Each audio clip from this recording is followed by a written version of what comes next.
Hello, everyone. There is a lot going on pertaining to the war in Ukraine today. So let's go through this. Pay attention. This will be on the test. So today's summary in Kyiv Independent opens with Zelensky saying he sees a window for peace. Again, it's kind of hard to tell what he means by that, considering Russia's position. I'm wondering whether he is just trying to pacify Trump. I don't know. Because, again, looking at Russia's responses to all the various overtures, lists, peace plans, talks, etc., I'm not seeing anything particularly hopeful. The progress we have seen mostly has to do with prisoner exchanges, which is fine. I have no problem with having our people brought home, especially from the horrid conditions they're being held at in Russia, which that's fine. But I'm not seeing anything else that would suggest something that goes as far as actually ending the war. Now, Ukraine's defense ministry is restructuring. So, again, there are pros and cons for that. On one hand, and this is something we talked about a few weeks ago, change is constant. It has been more so in this war. The change in approach, the change in warfare, change in weapons, everything. So I can understand changing one's approach to how to run a nation's defense. At the same time, of course, the concern is this going to distract from the main task?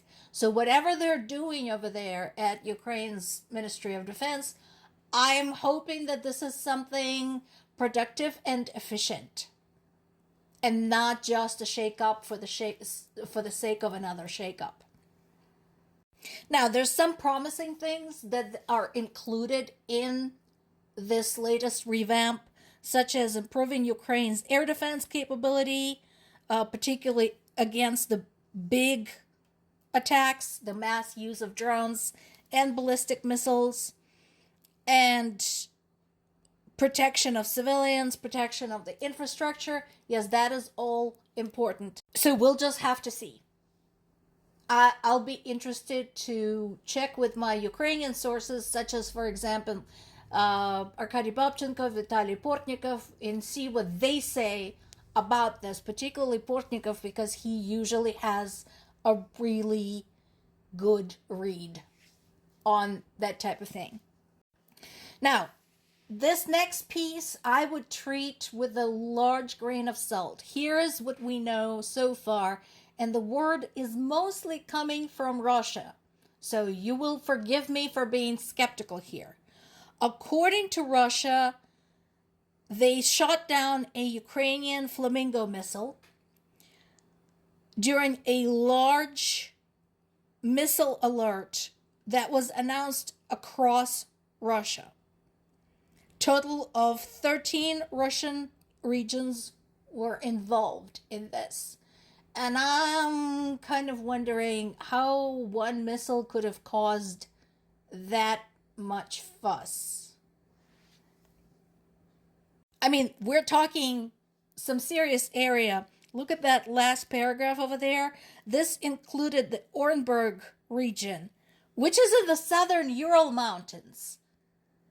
That's like over 600 miles from Ukraine. What is going on? What got them so spooked? Now, there's another piece I'm going to pop over in a minute in the Guardian summary, talking that there was an attack on the military infrastructure in one of their border regions, but that's not quite the same thing, right? We are talking about a region and nothing that far from Ukraine. So again, let's treat this as a developing story. Something fishy is going on. A local truce has been agreed upon by Russia and Ukraine at the Zaporizhzhya nuclear power plant. If you're tired of worrying about Zaporizhzhya nuclear power plant, I can completely commiserate. I'm tired of worrying about that too. Especially since my parents live only about like a couple of hours away from it. Just saying. So, what is this all about? As you all know, Zaporizhzhya nuclear power plant has been now occupied for almost 4 years by the Russians. And I've outlined all of the different concerns about what's going on there. Well, they decided to basically see some reason, the Russians did, and let Ukrainian specialists through and work on the backup power supply. So we are talking about a high voltage backup line. And my question is, what happens when it's fixed? It's just going to get damaged again, because it got damaged when Russia was pounding Ukrainian energy infrastructure. So what happens next? And if you go back through all the various articles, all the various times that Zaporizhzhya NPS has been in the news over the last 4 years, you'll see this is not an isolated incident, and things just get, fucked up again. And I told you before, this is the biggest nuclear power plant in all of Europe. If it goes boom, it's going to be bad for everybody involved. And in case you don't think you need to worry about it because you're in the United States, consider all of the U.S. military and diplomatic personnel that is currently in Europe. Are you okay with that too? Because guess what? They're going to get that fallout as well. So moving on to the summary in The Guardian.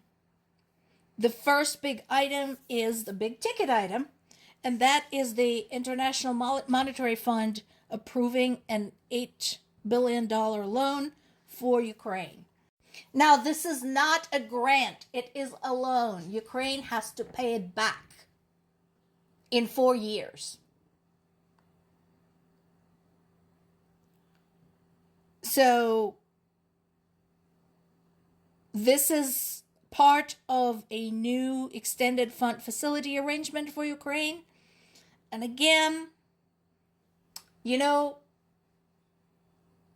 we still haven't decided what to do with those frozen Russian assets because Belgium is chicken. Belgium is trying to be Switzerland this time around. Those of you who know World War II's history, you'll know what I'm talking about. But this could all have been avoided. All of the burden, all of the maneuvering, all of the betting could have been avoided if Europe just sucked it up and used frozen Russian assets to help Ukraine. Just saying. There is more talks. There was another meeting between Ukraine and US in Geneva. They're also planning a meeting with the Russian representatives. And there is another round of trilateral talks, probably to take place in Abu Dhabi again sometime soon, early March. Early March is 2 days from now. So we'll see. So far, there is nothing new coming out of Russia.